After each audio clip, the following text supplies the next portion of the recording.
Ukrainian President Volodymyr Zelenskyy is visiting the White House today to promote his plan for victory against Russia.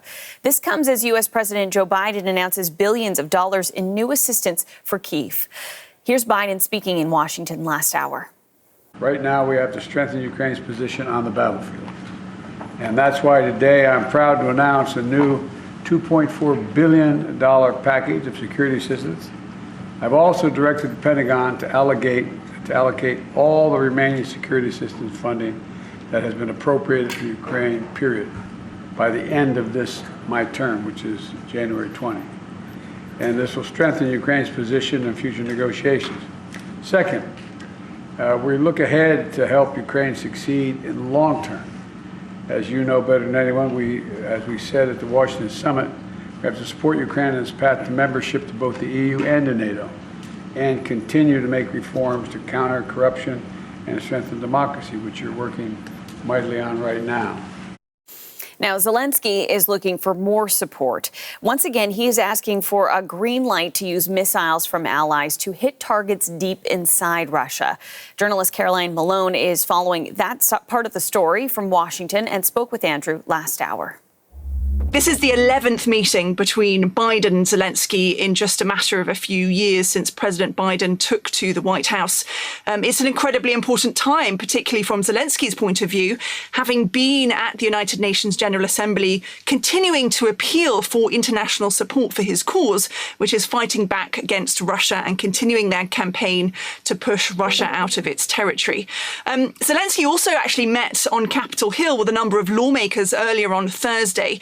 He met in a bipartisan way with the Senate leader, and the minority Senate leader, making sure that he appeals really to both sides of the political divide.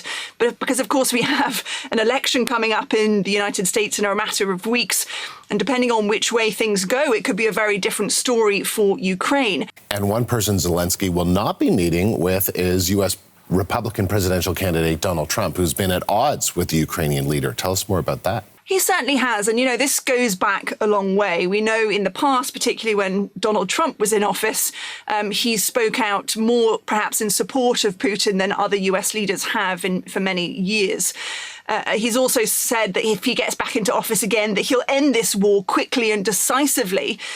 This is something that many people have questioned because they wonder how that would be possible. It may only be possible if Ukraine gives up some of its sovereign territory. And so already there is, a strong line that's been drawn between what Ukraine and Zelenskyy might see as possible and what Donald Trump seems to be alleging and saying that he could fix and solve this war in a matter of days if he gets back into the White House.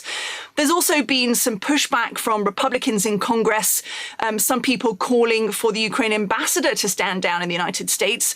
There's been an issue, they say, with compromising rules. Ukraine's Zelenskyy has been visiting ammunition depots in the United States, defense contractors. That is something that's quite commonplace, again, amongst world leaders coming to the US, particularly with this sort of agenda on their mind.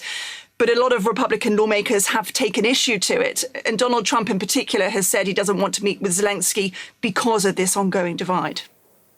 That's journalist Caroline Malone in Washington.